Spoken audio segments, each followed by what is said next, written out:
In this video, we're going to discuss one application of continuity called the intermediate value theorem.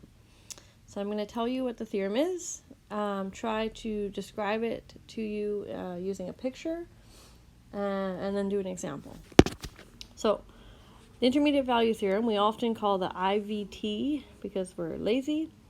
So suppose you have a function that's continuous, okay, on the closed interval from a to b, and your endpoints, so the y values, f of a and f of b, are not equal. Then, for any number between those y values, there has to be a number between the x values such that that x value has the chosen y value.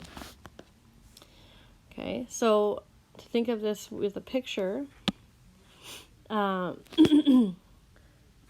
let's just draw a function here.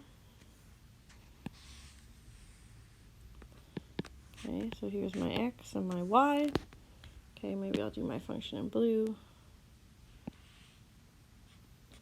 Okay, maybe it looks something like this.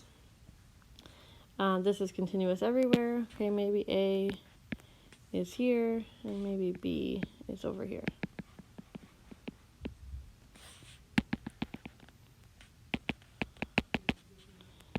So here's f of A. Okay, and f of b. So they're not equal in my picture. So what this says is that I can pick any k value that I want in this interval, and I should be able to find an x value that has that k value. Okay, so here I can see, oh, there's a point here. Okay, so this is my c value. It's possible there's more than one c value. Okay, I could have drawn this function a bit more wavy. And it's also possible that you could pick a k outside, okay, and still manage to find a point with the c value, except that this is not guaranteed. Okay, so the ones that are guaranteed are the ones between f of a and f of b. Okay, so the IVT, intermediate value theorem, guarantees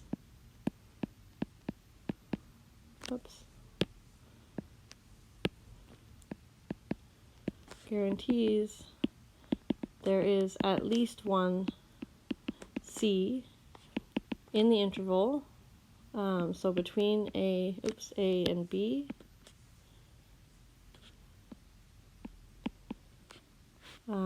with the y value at c being your supposed k value. Okay, so for each choice of k.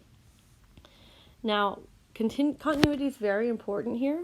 Okay, so maybe I'll just write here, so need continuity.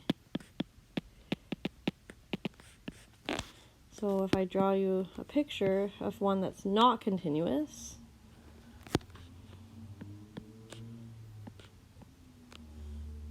okay, so maybe it goes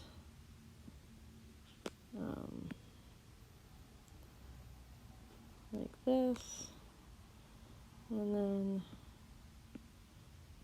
okay, something like this. Okay, so maybe there's a jump in the graph.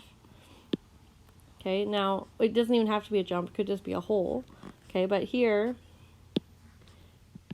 okay, here's f of a, and f of b is way up here. So there's k values, like let's say here, where I could pick and not hit the graph at all. Okay, so it's important, the continuity is very important here to ensure that every k value has an x value that hits it, or c value. So why would this be useful? Well, you might already know, but factoring is not an easy thing to do. Okay, unless you have a quadratic, then we know how to factor. But even for cubes, it's not that easy, and it can even take a computer a decent amount of time. So using the intermediate value theorem, we can approximate x-intercepts, essentially. Okay, so that's the example I'm going to do here. So here's our function, f of x. Okay, it's a cubic function. So we want to use intermediate value theorem to conclude that f of x must have an x-intercept between 0 and 1.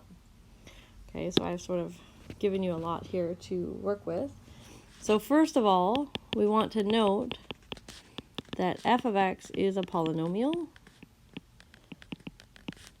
which means that it's continuous everywhere.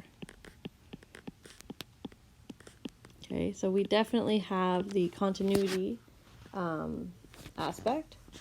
Now, if I plug in 0, so if I think my interval, I'm going to use the interval, okay, so a, b, as from 0 to 1. Okay, I'm going to hope that that works.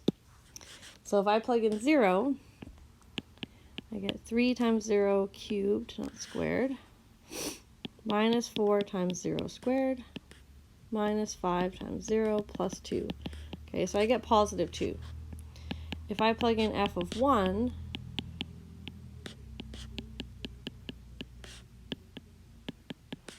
I'm going to get 3 minus 4 minus 5 plus 2, so I get negative 4.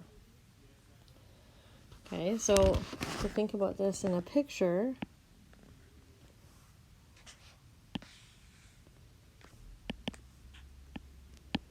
okay, so at 0, I'm at 2, and at 1,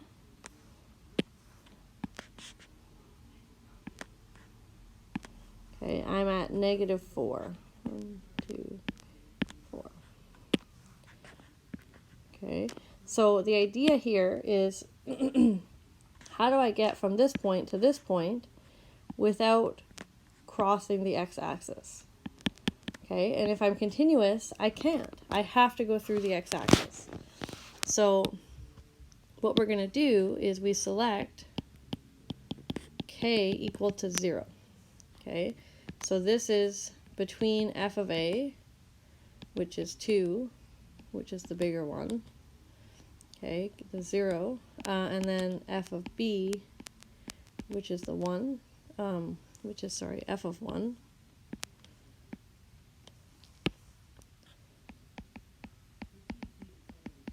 Okay, which is negative 4. Okay, so k equals 0 is in the right interval. It's between the two y values. So, by the intermediate value theorem, because we have continuity and the y values at our endpoints of this interval are different, we know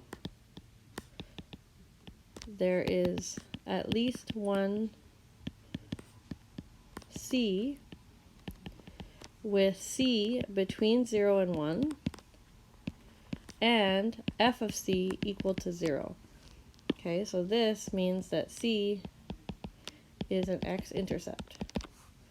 Okay, so we haven't found it, but we know it's there. And then if you wanted to get a better approximation, all you have to do is make your interval smaller.